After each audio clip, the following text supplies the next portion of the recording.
Não, isso aí eu vou mandar um ofício lá, um memorando para RH para eles, pode deixar. Vai passar na salinha lá, vai assinar a advertência. Você está ouvindo Redação Desconecta.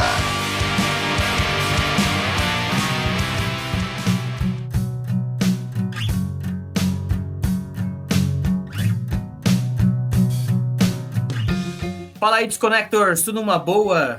Hoje, vocês estão notando algo diferente, né? Por aqui, é um formato diferente. Hoje vocês não estão acostumados a ver. O pessoal que acompanha o nosso Redação Desconecta aí, que vai ao ar todas as terças às 8 horas aí no sua plataforma de streaming preferida, ou então às 20 horas no canal no YouTube, sempre acostumado a ver pessoas feias, né? Eu, Marcelo Scherer e tal, e hoje a gente tá brilhantado aqui com a presença da nossa querida Mari Cazé. Marcelo e Júlio não puderam estar presentes, e aí a gente hoje vai falar sobre um assunto... Bom, vocês já devem ter visto, quem acompanha aí na Thumb, né? Um disco muito legal, mas antes de falar e dar as boas-vindas para a nossa convidada, eu quero lembrar vocês do nosso patrocinador, a Vlut, que é o seu clube de assinaturas, né, cara? O diferentão aí de tudo que você já viu. Você vai lá, cria o seu cadastro ou faz, então, pelo seu perfil do Spotify e você ganha um disco escolhido, assim, com uma curadoria a dedo, né? Então, todo mês você recebe um disco de acordo com o seu perfil. É diferente, por exemplo, de assinar outros clubes de assinatura. Então, o Vlut é o patrocinador oficial aqui do Redação Desconecta, e hoje muito feliz aí de poder contar com a nossa queridíssima, fofíssima Mari Cazé, do Nau à Deriva. Seja bem-vinda, Mari. Muito obrigado pela sua companhia de hoje. Eu que agradeço, Brody, agradeço o convite. A gente já tentou outras vezes, mas aí por problemas de agenda não conseguimos, então estou muito feliz de estar aqui hoje para falar de um álbum emblemático demais, né? Então é uma alegria imensa estar aqui com você e com o pessoal que vai, né, assistir, ouvir, para falar sobre esse disquinho aí, delicinha. Delicinha. Era essa palavra que eu queria lembrar, delicinha. Bom, como o pessoal já acompanhou aí, a gente já falou também pela Thumb, né? Hoje a gente vai falar sobre o Fruto Proibido, da Rita Lee, que não por nada... Esse programa está indo ao ar hoje, no dia 1º de julho, mas como sempre a gente acontece, a gente grava um dia antes, então ele está fazendo aniversário justamente no dia que a gente está gravando, dia 30 de junho, né? 50 anos, é um disco que, assim, levando em conta, assim, toda a carreira da Rita Lee, né? Ele é considerado, então, o segundo disco aí de estúdio dela ao lado da banda Tutti Frutti. Ela já tinha outros discos que ela lançou e tal, mas esse aqui é até uma pergunta também que eu já vou fazer para você, Mari. Por ser um sucesso comercial, assim, então ele marca uma guinada assim, um pouco mais decisiva na carreira dela. Você acha assim, que esse disco, na carreira solo, é considerado meio que o pontapé inicial para tudo que a Rita Lee viria fazer depois, nos anos 80, e seguisse essa carreira dela, assim ou não? Eu acho que ele foi um ponto de virada, assim, da carreira dela, né? Até porque o primeiro álbum feito com o Tutti Frutti ainda tinha resquícios, né, de algo mais psicodélico, de algo mais parecido com Mutantes.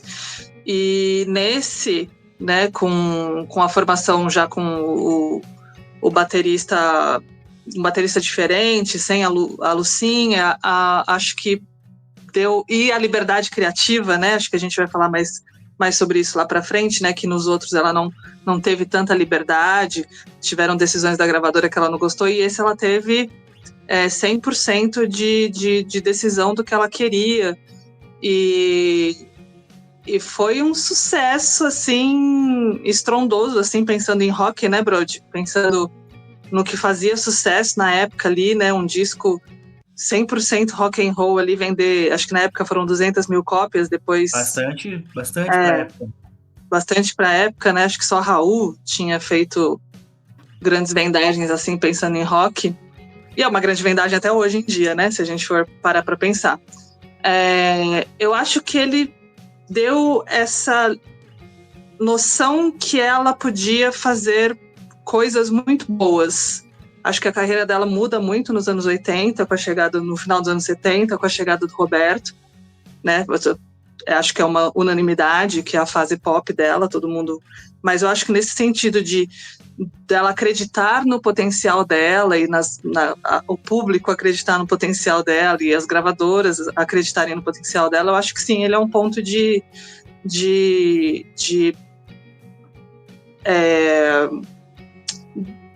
nossa, viajei aqui. De virada, ele é um ponto de virada mesmo pro resto da carreira dela. Uhum. É um disco que tem muitas influências, né? A gente ouvindo ele hoje também, um pouquinho antes da gente, para relembrar algumas coisas, para deixar a memória um pouco mais fresca, a gente consegue notar assim que isso acompanha assim a carreira dela, acredito que até o fim, assim. É muita influência de Beatles, né? Principalmente na questão dos vocais, os alcances vocais, a forma como as músicas, não todas, né? Mas algumas eram compostas, tinha muita influência dos Beatles ali. E como você falou, além disso também, o que rolava naquele ano, em 75, 76, 77, né? Você consegue também ver muita influência de blues aqui, né? Até porque o Luiz Carlos Carlini era muito fã aí de Jeff Beck, né, Mari? Com Keith Richards também, né? Então a gente consegue notar essa coisa um pouco mais crua, assim, nesse disco, assim, né? Mas muita influência disso. Mas a Rita Lee, penso assim, e você pode complementar para mim, desde que ela entra assim nos Mutantes, quando ela é descoberta, enfim, né? Ela toda a carreira dela, eu não sei se isso é planejado ou não, mas ela sempre tem assim, ela foge da zona de conforto, né? Então, com essa parte dos Mutantes, tinha essa coisa um pouco mais psicodélica, a parte mais tropicalista, né? Quando ela sai dos Mutantes ali, que ela lança o primeiro disco solo, ainda nos Mutantes ali, que é o Build Up ali, que é com o Arnaldo, esse sim é um disco assim, para quem não conhece, é um disco extremamente viajandão, né, Maria? É um disco assim, para lá do psicodélico, eu acho, né? Com os Cilibrinas do Éden, o próprio aquele outro branquinho também tem uma outra fase que muda um pouco assim do que o Mutantes fazia, mas aí já quando eles lançam aí o primeiro disco, Atrás do Porto Tem uma Cidade, já começa a ter assim uma guinada que dá aqui nesse disco, né? E aí, lógico, na carreira dos anos 80, depois dos anos 90, ela sempre foi, como a gente falou assim, a liberdade criativa, né? Você também acha assim que todas essas fases são bem distintas e ela sempre soube muito bem o que ela queria fazer? Ou até aqui nesse disco ela ainda estava assim, à procura disso, assim, tipo, não, agora realmente, você falou que sim, né? Mas realmente é aqui onde ela consegue falar, não, peraí, existe um caminho muito bonito a ser trilhado aí, eu posso fazer o que eu quiser. Eu acho que foi deliberado, assim, acho que foi, eu não sei se foi orgânico, intuitivo, assim, acho que foi pensado, se a gente analisar a escolha da banda, né, Brody, é uma banda que você falou, é uma banda muito hard rock, né, o oposto do que os Mutantes queriam fazer e faziam, né, tanto que entraram, até era viagem demais para muitos, e entraram nesse ostracismo, né, enquanto ela só decolou. Então eu acho que foi a saída da Lucinha, né? Acho que tudo isso mostrou, assim, tô falando por mim, o que eu acho, assim, que eu acho que ela tomou decisões, sim, voltada para fazer algo que tinha essa identidade dela, assim, porque desde o começo ela gostava de Beatles, né? Desde que eles surgiram, tal, né? E era muito diferente do que os Mutantes faziam, né? Os Beatles têm esse rock pop, né? Uma coisa bem, bem pop, essas letras acessíveis, né? Melosas até, em certo ponto, né? Exatamente, que pega, né? O catch, né? Que pega.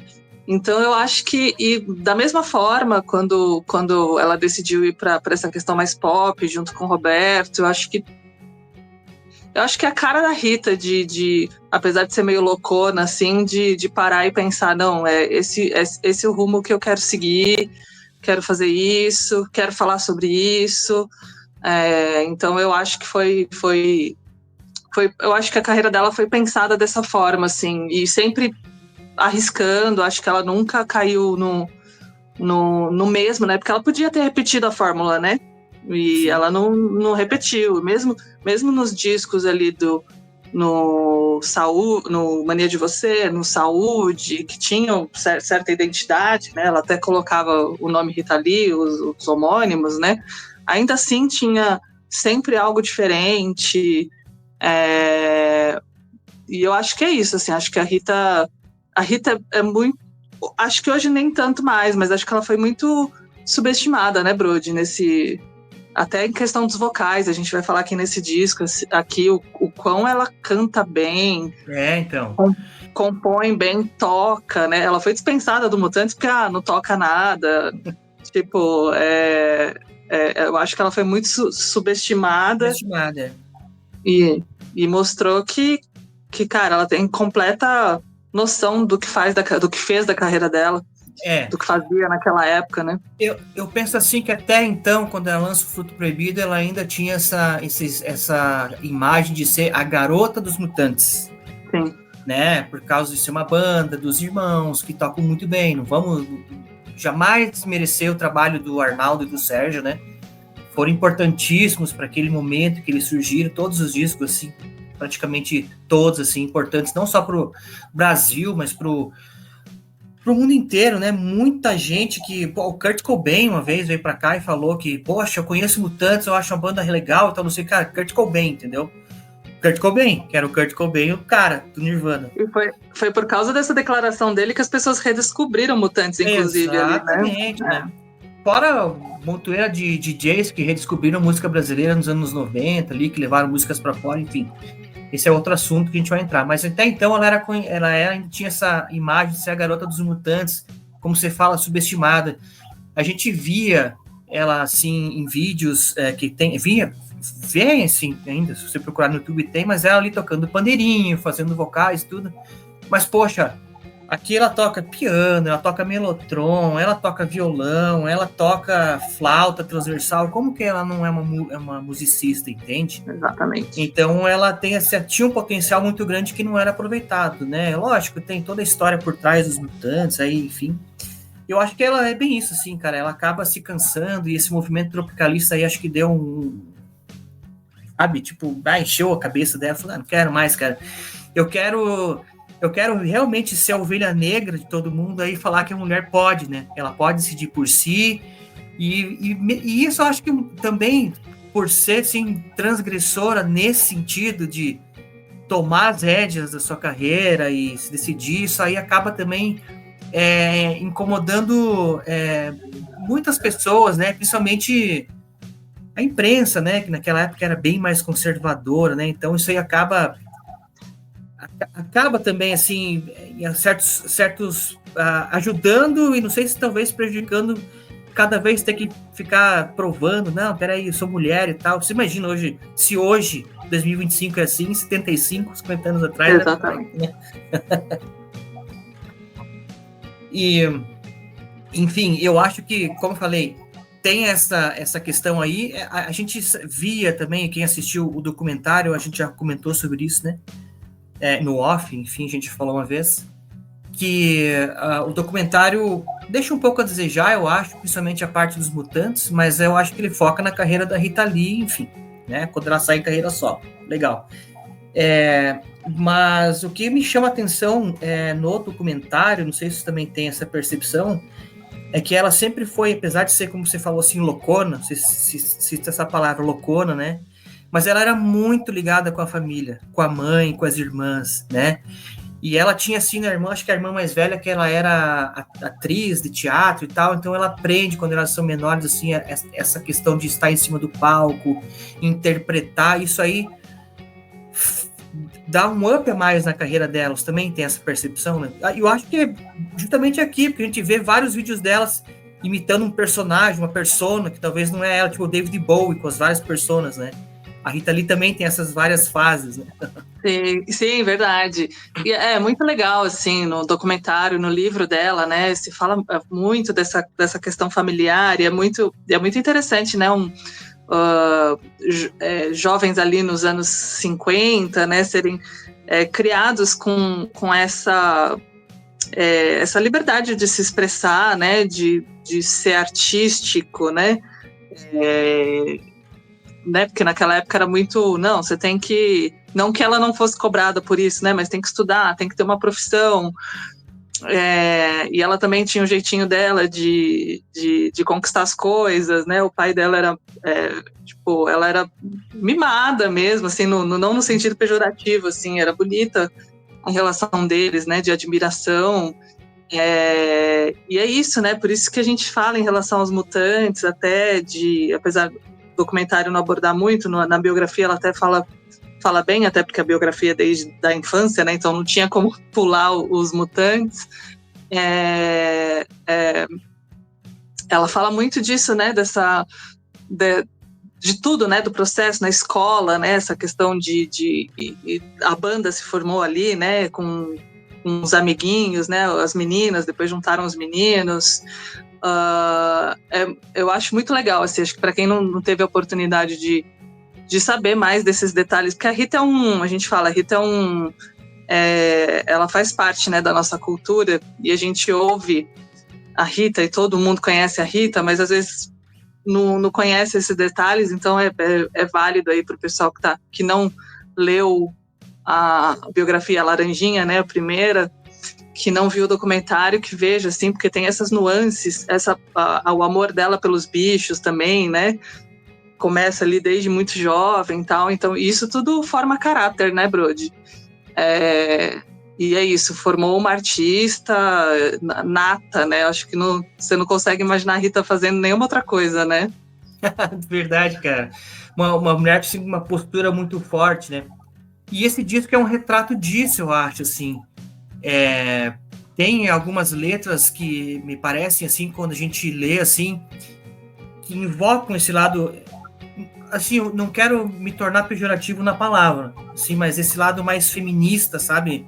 No sentido de a mulher saber se posicionar, dela ter, assim, seu ponto de vista forte, né? Eu acho que o disco traz isso, né? O Fruto Proibido traz isso, assim, à tona, talvez não assim tão escancarado, mas de uma maneira um pouco mais subjetiva.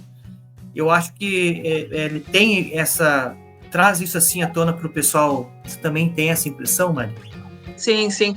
Eu acho legal, assim, muito nesse disco. Primeiro, assim, que ela tem parcerias nesse disco, né? Ela compõe sozinha, acho que 3 ou 4 músicas só, não lembro aqui de cabeça, já a gente vê. Mas tem parceria com o Paulo Coelho, com o próprio Lee Marcucci, né? E ainda assim, é legal que mesmo que ela não tenha composto todas as letras ou não tenha escrito elas 100%, a banda também e os parceiros na hora de escrever conseguiram captar essa mensagem. E eu acho que a Rita queria, é isso que você falou, subjetivo, ela queria ser sutil. Ela muito fala, né? Ela sempre falou na vida dela que ela não gosta de levantar bandeiras, né? Então, assim, só que ela não era uma militante feminista. Eu falo que a Rita Lee, ela é o feminismo por si só, né? Né? O que ela, né, fala de escrever com os ovários e com o útero, né? Então, não tem como ser diferente, assim, e nas letras dessas músicas é isso, é sutil, que fala de liberdade sexual sem falar de sexo, isso, né? Que fala de liberdades de escolhas, então é muito isso, né? De libertação, de liberdade, de ser quem você é. E, cara, você fala, né? A gente estava falando, 1975, né? Hoje, uma mulher, quando fala isso, já muitas vezes é criticada, né, Brody? Imagina naquela época, assim. Então, como ela conseguiu falar isso, ser ouvida, tem música aí que passou pela censura, então a gente fala, né, da sutileza de escrever né, de conseguir passar uma mensagem sem ser explícita. É o que você falou, assim, é difícil a gente não repetir, não abordar certas coisas e pode até parecer clichê quando a gente fala de Rita, mas esse disco acho que é o grande exemplo, assim, da importância da Rita pro movimento do rock, para as mulheres. Talvez sem ela muitas mulheres no rock não teriam existido, né?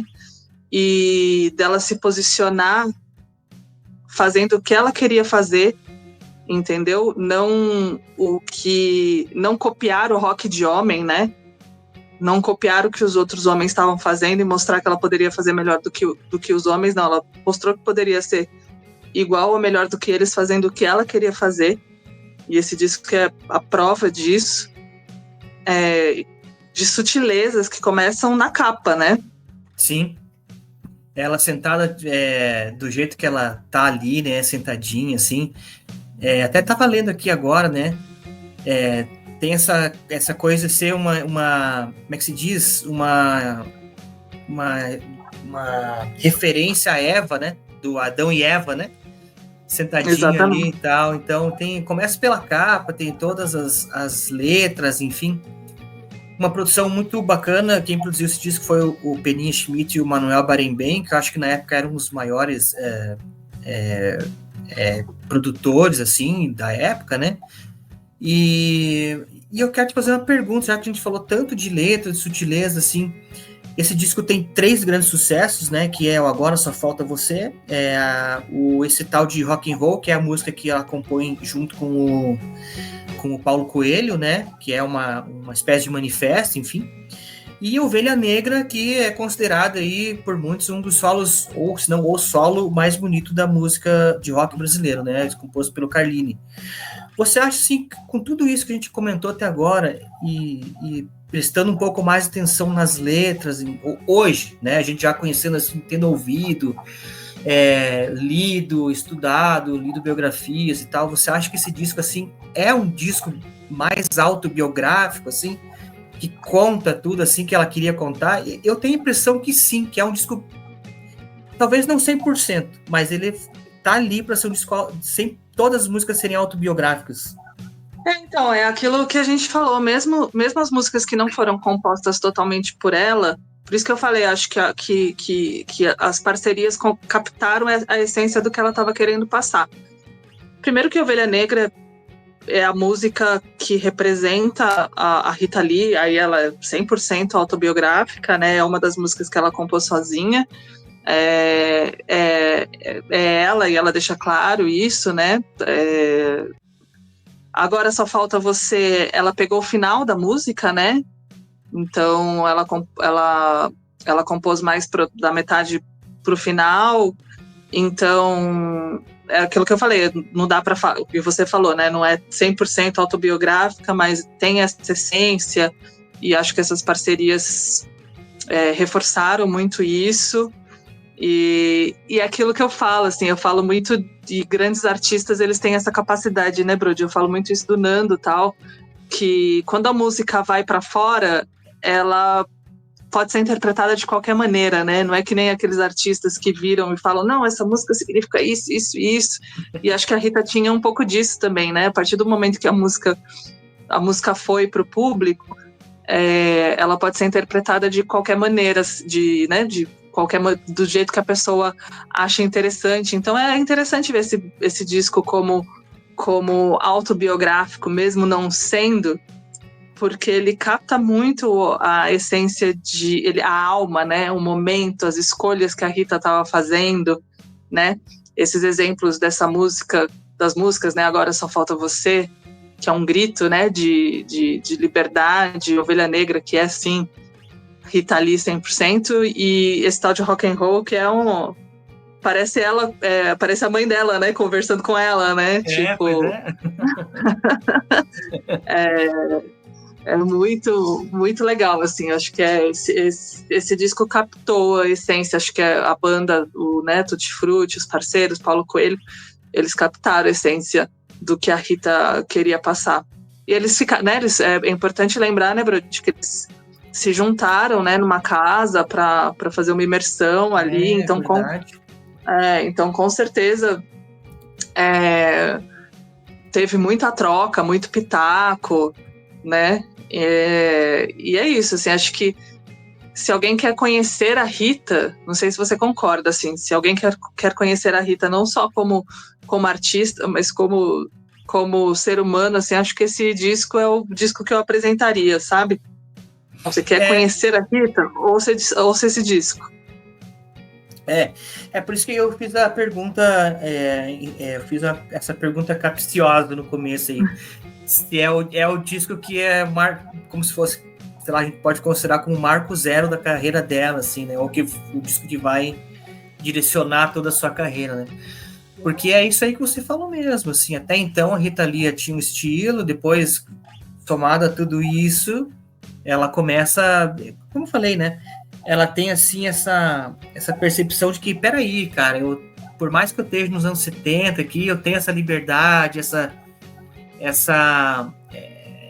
liberdade criativa, né? Tipo, se a gravadora me dá um okzinho aqui, eu consigo fazer o que eu quiser, né?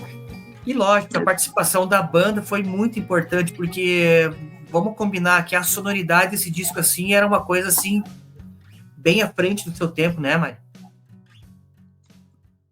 Não, total, a escolha da banda ali Não, quando você ouve esse disco inteiro, você fica até repetitivo, né?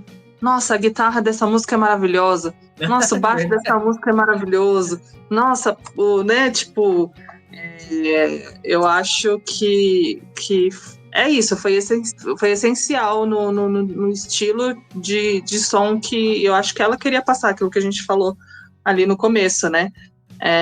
Uma baita banda, né? Uma baita banda ali, tipo...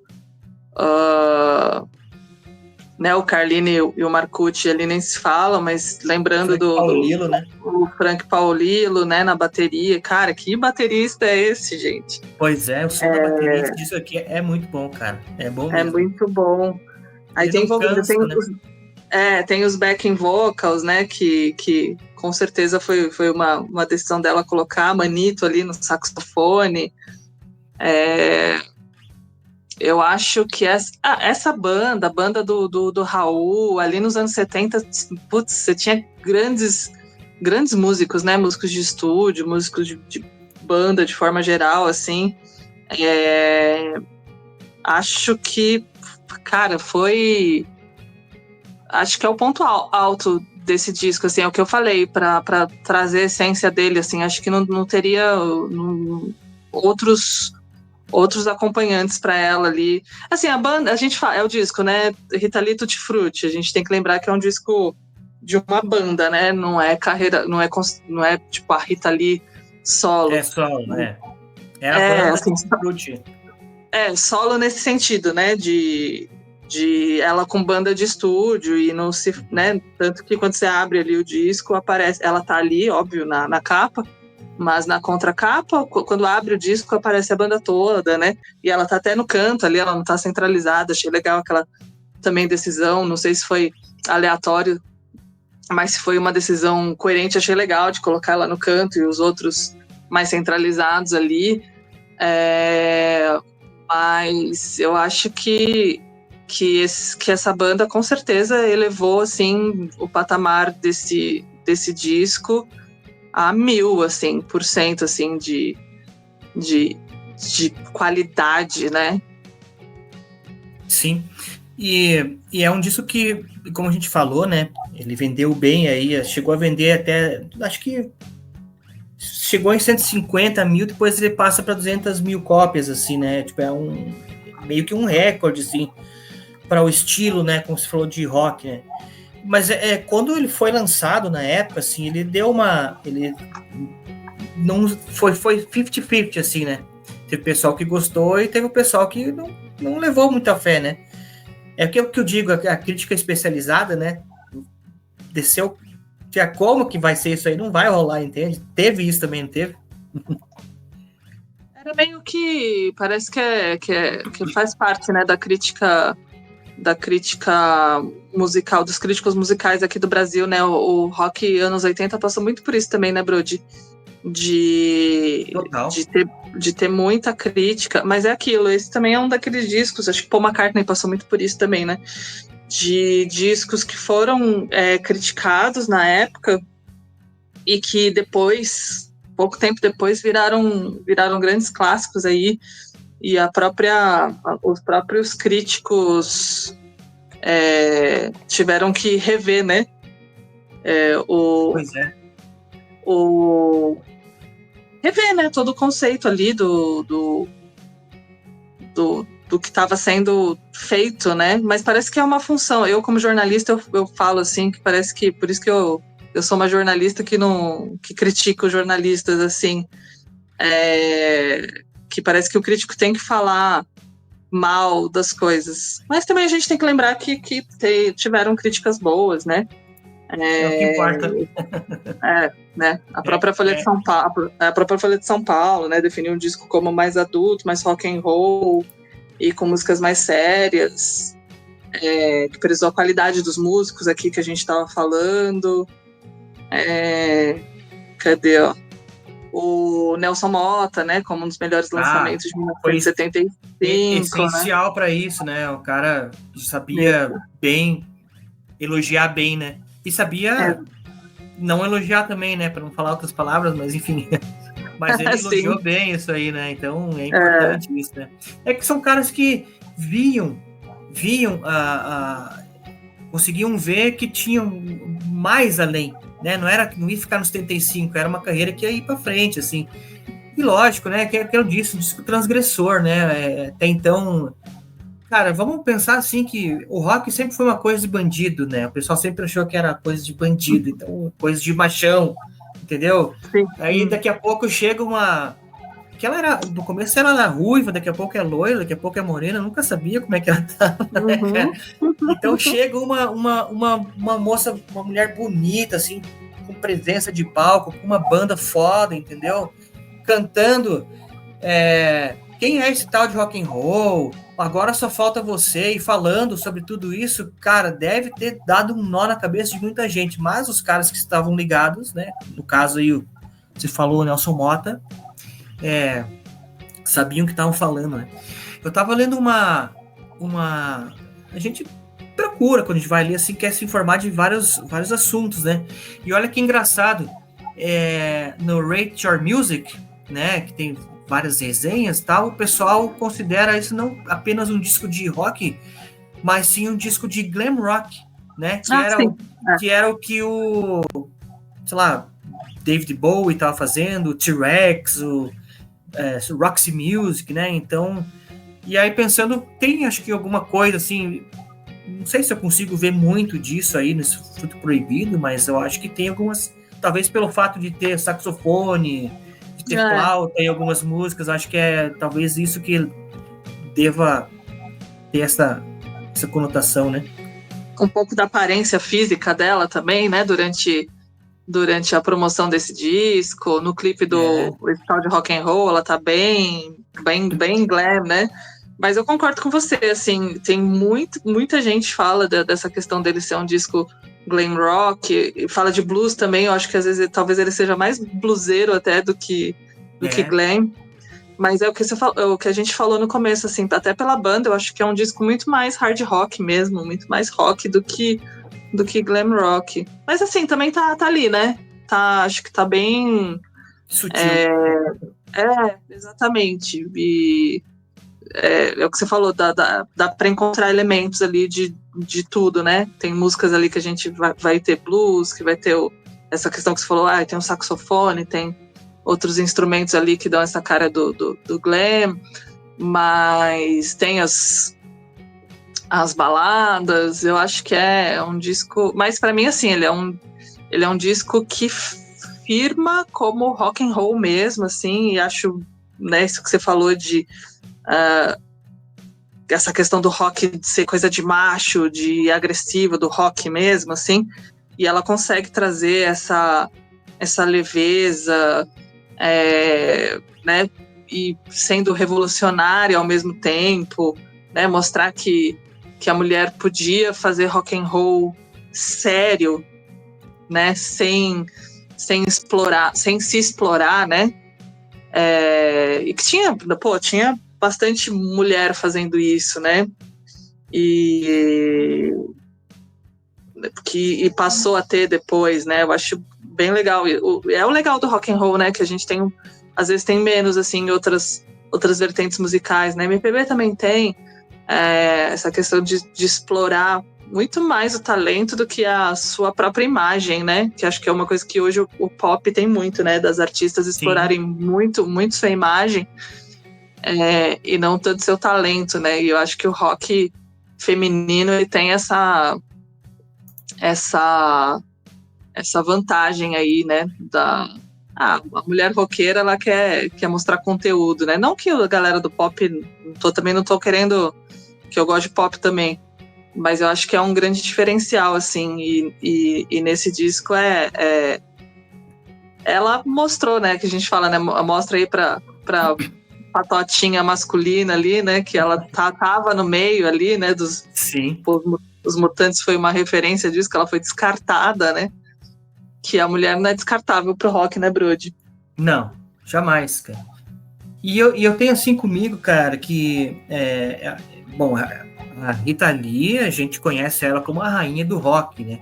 Acho que antes dela, quem tinha esse papel, assim, ou teve essa coroa, vamos dizer assim, talvez possa ter sido a Celi Campelo, na época ali da Jovem Guarda, anos 60 Mas que largou a música para cuidar da família, né? Essa mesmo. Daí, então, veio a Rita Lee e ela, por tudo que a gente já comentou, que assim, ela assume, vamos dizer assim, esse manto, assim, de rainha do rock, né? Mas acho que antes de ser, assim, a rainha, ela é mais, para mim, mais considerada como um grande ícone da música brasileira, né? E, para mim, eu tenho esse comparativo que eu faço, assim, é que a Rita Lee é pro rock o que a Elza Soares talvez tenha sido pro samba e o que a Gal Costa tenha sido pra MPB, sabe? Ela tem uma importância, assim, e ela foi uma pessoa tão permanente, porque de 75 até que ano que ela continuou gravando, 90 e não sei o que lá, 94, ela lançou discos assim, um melhor que o outro, né? Acho que um disco ou outro no meio, assim, meio esquisito, assim, no meio, mas todos os discos, pelo menos com 2 ou 3 faixas com de 2 sucesso. Música de novela, né? E como você disse aí, a partir dos anos 78, 79, quando entra o Roberto aí, que daí parece que a química funciona, né? Não só musical, mas também no amor também, porque daí eles foram parceiros de vida, né? Então, eu acho que a Rita,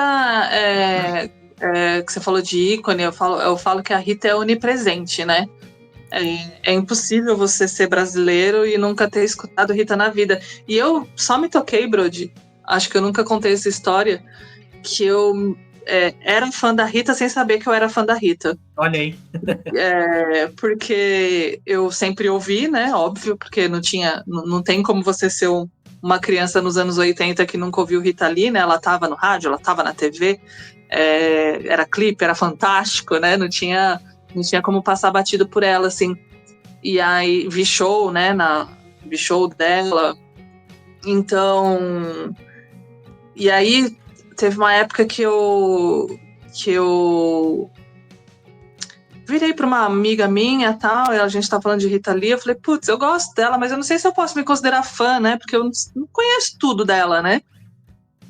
Aí essa minha amiga falou, não, ouve os discos então, né? Tá tudo no streaming aí, ouve os discos né? Reouve, né? O que você já tinha ouvido e ouve os que você não ouviu. E aí eu percebi, cara, que eu conhecia quase tudo dela, né? Aí eu falei, não, tá, posso me chamar de fã de Rita Lee agora, assim. Então, assim, a Rita Lee foi presente na minha vida, mas é isso, né? Foi só depois de adulta que eu comecei putz, não, eu sou fã de Rita Lee, cara. Eu conheço tudo dela, eu gosto, tudo que eu conheço eu gosto. E aí, quando você começa a ter uma noção maior, a Rita, não sei se você concorda, acho que você vai concordar, Brudi, se ela cantasse em língua inglesa, ela seria uma das grandes cantoras do mundo, assim. Do mundo. E esse disco é um exemplo de que se ele fosse em língua inglesa, seria seria assim, não que se traduzisse ele para o inglês, não estou falando isso, mas estou falando que se um disco dessa qualidade fosse feito em inglês, não estou falando que ela teria que fazer, mas se um disco dessa qualidade fosse feito em inglês, com certeza estaria... Ele é um disco reverenciado, ele é um disco que está na lista dos grandes discos de rock e tal, ele é um disco lembrado dos discos de 1975, né? Claro que em 75 teve muito lançamento bom, mas mas acho que ela não está muito distante ali de e melhores até do que talvez coisas que tenham sido lançadas na época por grandes artistas, assim. Então é isso que você falou, ela é um ícone, e um ícone não só da música, né, da cultura, do feminismo, do deboche, né? Cara, ela atuava bem, era legal também ver ela em novela. Eu acho essa parceria com o Roberto, assim, o meu disco predileto da Rita, assim, eu entendo a importância e a grandeza do Fruto Proibido, mas o meu disco predileto da Rita é da fase com o Roberto. E aí, assim, não é o foco aqui, que a gente está falando do Fruto Proibido, mas é um outro patamar também, né? Que ali nos anos 80, final dos anos 70, anos 80, ela leva a carreira dela para outro patamar também, diferente, mas outro patamar.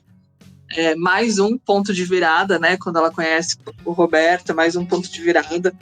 Cara, é impressionante, né? E é isso, cara, é o que você falou, a Gal na MPB, a Elza pro samba, e a gente aqui, 50 anos depois desse disco, e pensar que, pô, desde Mutantes ali, né? Quase 60 anos de Rita, e a gente ainda fala dela, e a gente ainda lembra dela, e vai lembrar pra sempre. Assim, eu acho que ela é uma dessas artistas aí, que vai ser que nem Cartola, que nem Noel Rosa, que daqui 100 anos a gente vai estar falando dela. Será que a gente vai estar aqui falando dela ainda? Não? Vamos estar no nosso corpo numa inteligência artificial falando sobre ela daqui mais uns 100 anos? Deus me livre, eu não quero, não. Imagina o mundo daqui 100 anos, quero estar aqui, não. Né? Eu tenho minhas dúvidas também. Tá bom, né? Uma vida basta, né? Já basta. Mas, enfim, cara, 50 anos, você tem esse disco, desse disco, você tem alguma música preferida ou não? Eu tenho. Não é nenhuma dessas três que a gente falou, eu tenho certeza. Não, eu duro que é. É mesmo? Eu amo esse tal de rock and roll. Né? Eu amo esse tal de rock and roll, literalmente, gente. Eu gosto muito, Brody, de músicas que contam história, que tem personagem, essas músicas meio storytelling, né? Uhum. O Paul faz muito isso, né? Demais. De ter personagens e contar uma história. E é claro, sim, a gente tem agora Só Falta Você, que você falou, e Ovelha Negra, que, cara, a gente já ouviu muito e ouve muito, mas eu tenho um carinho muito especial por esse tal de rock and roll. Tem outras, assim, o disco inteiro, acho que não tem nenhuma música ruim, não sei se você concorda. Talvez uma ali que se estendeu demais, talvez eu encurtasse ela, mas acho que é um disco redondinho, mas esse tal de rock and roll tem um carinho enorme, assim, eu adoro a interpretação dela para essa música, adoro o vocal dela, adoro a brincadeira que ela faz, né, aquele vocal de como se fosse uma mãe mesmo falando, né, e eu acho sensacional essa música. E você, Brody? Então, eu gosto dessa música também, é uma música que me chama bastante atenção, né, desde que eu ouvi ela, faz um tempo que eu tinha ouvido ela e ela tinha me chamado a atenção, porque é a história do rock, né, é um rock, né, mas eu gosto de Luz del Fuego também, cara, eu acho que é uma música bem legal, assim, que passa uma letra bem, uma mensagem bem forte, assim, do que ela queria, sabe, lógico, a gente ouve aí, como você falou, cresci ouvindo Rita Lee, tem como dizer não, né? Quem foi jovem aí, foi criança nos anos 80, que eu via e não tinha muita rádio FM, tinha que ouvir no radinho de pilha, era rádio AM, tocava Rita Lee nessa época. Então, eu vi muito Rita Lee, assim, só que nem você, eu achava que não era fã dela, e sou, né? A minha esposa, mais do que eu, assim, a minha esposa ama de paixão ela, assim. Tenho vários discos aqui da Rita, né? E a única coisa que eu sinto, assim, é que eu nunca pude ter visto ela ao vivo, assim, sabe? Ela fez o último show dela, falou que não ia tocar, e depois teve talvez um murmurinho que ela pudesse fazer uma tour, assim, não sei que ano que foi. A gente ficou meio na expectativa, mas não rolou. Teve uma oportunidade de vermos ela em Curitiba, mas também acabou não rolando. E foi, assim, um dos últimos shows que ela fez, assim. Então a gente sente muito, assim, de não ter participado de um show dela para sentir aquela energia, assim, sabe? Mas... eu também vi só um show dela, e foi no Parque do Ibirapuera. Então, assim, muita gente. Também é um dos arrependimentos que eu tenho. Pô, eu tô em São Paulo, né? Rita Lee fazia muito show aqui em São Paulo. Demais, não tinha... Né? Mas, assim, também... naquela época, quando ali no começo dos anos 2000 era muito jovem, então é isso, né? Depois que ela tava mais velha, tal, aí foi a gente vai se deixando né, tipo, trabalho, essas coisas tomar conta. Eu tive um gap aí de show, só ia em shows bem específicos, assim, mas é isso, né? Mas pelo menos eu vi uma vez.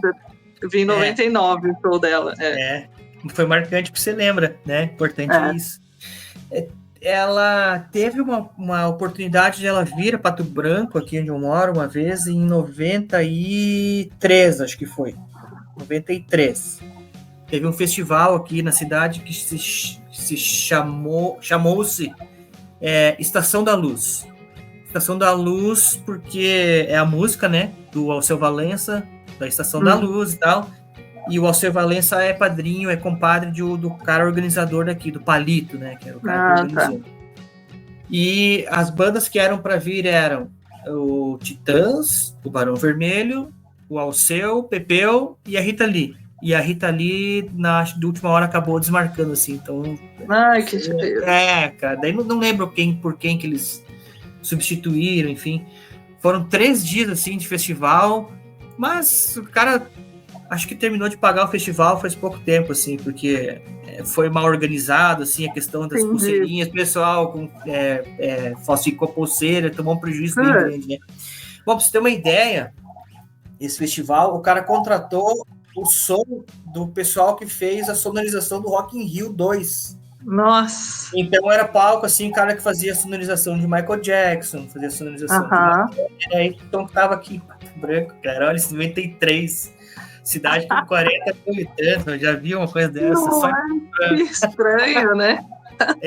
E assim, mas enfim, cara, era um projeto que ele tinha, assim, que se tivesse dado certo, a nossa cidade ia se tornar rota de shows internacionais, assim, porque na época ele já tinha feito contato com Faith No More, eu acho, Megadeth, não sei, tipo, pra vir tocar pra cá, assim, chega em São Paulo, vem pra cá, em vez de tocar em Curitiba, tocaria por aqui, sabe? Qual a distância daí pra Curitiba? Quase 500 quilômetros, 400. É longe. É longe. Então, assim... Mas, enfim... Pô, é mais perto eu daqui de São Paulo chegar em Curitiba. É verdade. Apesar de que tem voo, 40 minutos, tá ali, né? Mas, enfim, eu quis dizer que teve a oportunidade de ter a Rita Lee, a Rita Lee pra cá e acabou não rolando, então a gente... É um dos gaps da minha vida, assim, que eu não vi e nunca mais verei, né? Só imagens de YouTube e tal, né? Sinto muito isso, assim. Mas tá bom, a gente é fã e a gente se contenta com os discos e ela vai estar sempre presente na nossa memória, né? O importante é que esse disco... Bom, esse disco aqui é tão, assim, importante na música que aquele jornalista, do Discoteca Básica, como é que é o nome dele? Ricardo Alexandre. Ele lançou aquele livro dele lá dos Discoteca Básica, dos discos mais importantes da música brasileira, e ele é o 15º disco mais importante, assim, sabe? Uhum. Então ele tá ali no hall dos mais, né? Ele saiu também em lista da Rolling Stones, não saiu? Não Acho lembro. que depois eu vou pegar aqui, vou procurando enquanto a gente vai conversando.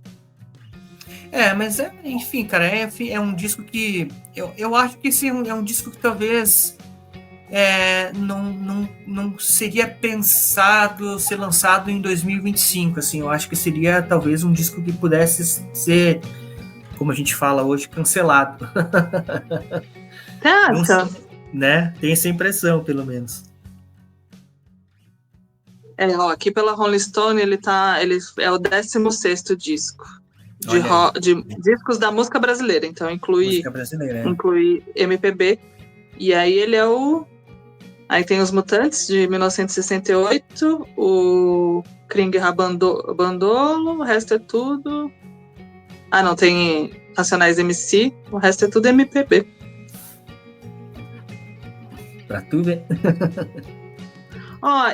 Tem outro dos Mutantes em segundo.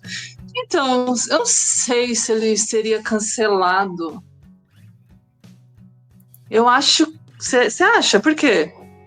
Não sei, eu tenho a impressão. É que hoje em dia também a gente não sabe. Mudou tanto assim a maneira de ser pensada, né? Às vezes as coisas são tão mais explícitas, né?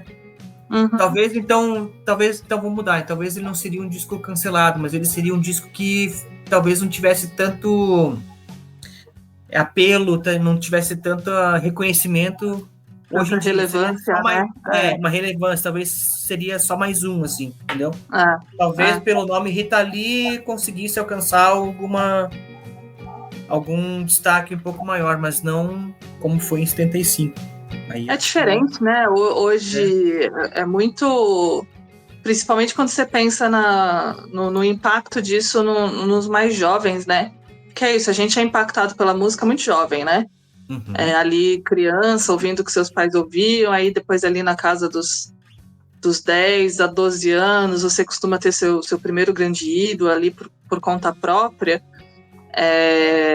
Então, com certeza, a Rita, com esse álbum, deve ter impactado muita menina ali, menino também de 12, 13 anos na época. E hoje em dia, eu não sei se cancelado, mas eu acho que é o que você complementou depois, ou mudou, né? Acho que talvez ele não ia ser compreendido, né? Isso. Acho que mas é questão, né, da época do conceito, ditadura militar, né, essa questão dos hippies e né, que veio um pouco antes, mas segue aí, da liberdade, da busca por voz, né? Eu acho que hoje a gente não tem essa motivação, né? Então acho que é isso, assim, acho que ele não teria relevância, mas ele tem que ser descoberto pelos mais jovens. Tem espaço ainda, né? É um disco assim que, sei lá, eu acho que é impossível, talvez só quem é muito mais novo, assim, que não deva ter ouvido, assim, né? Mas eu acho que Rita Lee é meio que unanimidade, assim, como você falou, Rita Lee, Raul, né? Impossível você assistir um show de qualquer banda cover aí, que você tá ouvindo qualquer banda aí, cara, que toca aí, daqui a pouco você ouve um toca-u aí no meio, né? Todo mundo conhece. Exatamente. Todo mundo conhece a Rita Lee, então, tipo assim, já viraram cultura pop mesmo, né? Faz parte do nosso imaginário.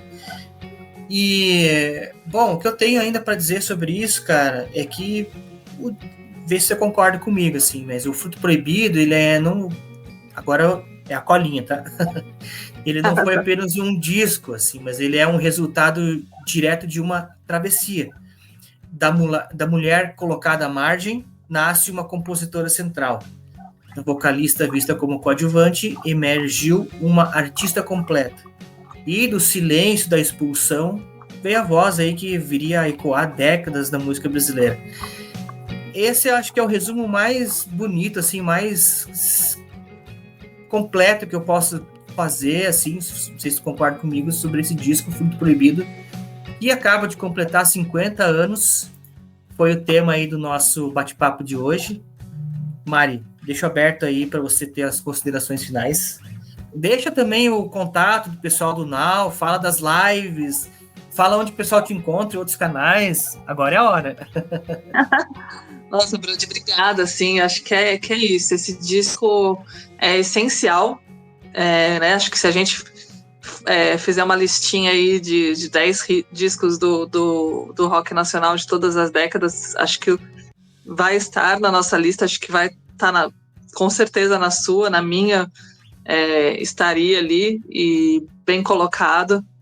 Eu acho que, né, você disse tudo, assim, é uma Rita que era marginalizada, que a gente falou, né, no começo, uma Rita subestimada, que virou um furacão, né, uma artista de primeiro escalão, uma frontwoman inigualável, assim, né, as pessoas que nunca tiveram oportunidade de vê-la em vídeo, claro que o seu público com certeza conhece, mas se um dia, né, se chegar em alguém que não conhece, vê-la ao vivo, por vídeo aqui, é uma experiência única, é transcendental, assim, ver Rita é transcendental, e esse disco é aquele disco para você ouvir com calma, de cabo a rabo, sem pular. Ele é um disco curto, até, né, disco, vinil, né, ele não passa muito ali de certa minutagem ali, então 40 ele minutos. né, dá para aproveitar tranquilo. De cabo a rabo a gente deu esses destaques aí do esse tal de rock and roll e do Luz del Fuego, mas tem Cartão Postal, né, falamos de Ovelha Negra e Agora Só Falta Você, mas a primeira música também, o disco abre potente, né, com Dançar para Não Dançar. É isso, gente, meu recadinho final é esse: ouçam esse disco com muito carinho. Se vocês não ouvem faz tempo, ouçam de novo, assim, porque vale muito a pena. É um disco que eu tô sempre ouvindo aqui, não foi só para conversar aqui com você, Brody, mas é um disco que tá sempre aqui no meu celular para eu ouvir. Tô sem o CD dele, sem o disco dele, mas tá sempre aqui no meu.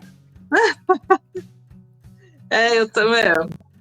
Mas é a vantagem do eu não sou uma pessoa que renega o streaming, assim, eu acho que é uma oportunidade da gente ouvir coisas da onde a gente quiser, né, na hora que a gente quiser, e é isso, assim, ouço na academia, ouço aqui em casa, é um disco delicinha, não podemos deixar de reforçar, e é isso.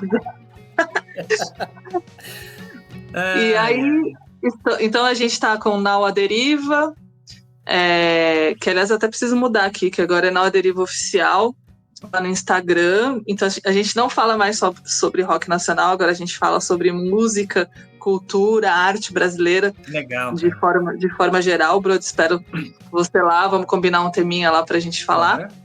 Hoje a gente tá às segundas, às 20h30, a cada 15 dias, então hoje que a gente tá gravando a gente não teve. Vamos ter na próxima segunda, a gente vai falar sobre cinebiografias, então no canal Now à Deriva no YouTube, esperamos todo mundo lá. Now à Deriva Oficial no Instagram. Mari Cazé, se procurar lá no Instagram, o meu pessoal também, é só digitar Mari Cazé que já me acha lá. E é isso, Brody, adorei estar aqui com você, sempre muito gostoso conversar com você. Pena que os meninos não estavam aqui, vou dar uma bronca neles lá depois. Isso aí eu vou mandar um ofício lá, um memorando para RH para eles, pode deixar. Vai passar na salinha lá, vai assinar a advertência. Mas é isso. O Júlio já está indo para a terceira, eu tenho que rever esse conceito. Já vale uma suspensão aí. Brincadeira, a esposa dele passou mal, a gente entende. Não, mas, são os queridos.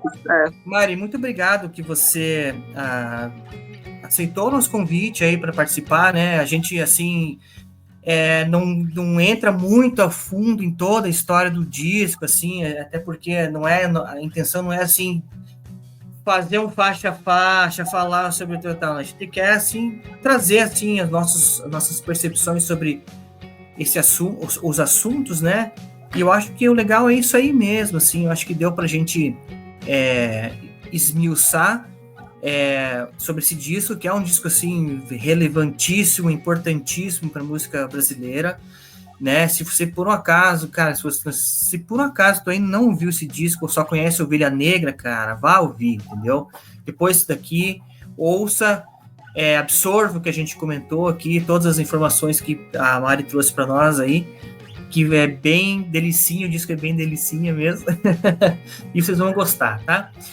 Antes de terminar, eu ainda preciso falar, cara, da Vlut, que é o nosso patrocinador aqui, oficial do Redação Desconecta, né? Então é esse clube de assinaturas maravilhoso aí do Felipe, cara. O Felipe acho que deu um tiro certeiro. Você que ainda tem dúvida sobre participar de algum clube de assinaturas, cogite participar aí da Vlut, que é um clube de assinaturas diferenciado, tá? Não é determinado estilo, determinada nada. Ele vai pegar o teu perfil lá do Spotify, se você colocar, ou quando você se cadastrar, você coloca lá que gosta de MPB, sei lá, jazz e, sei lá, hip hop.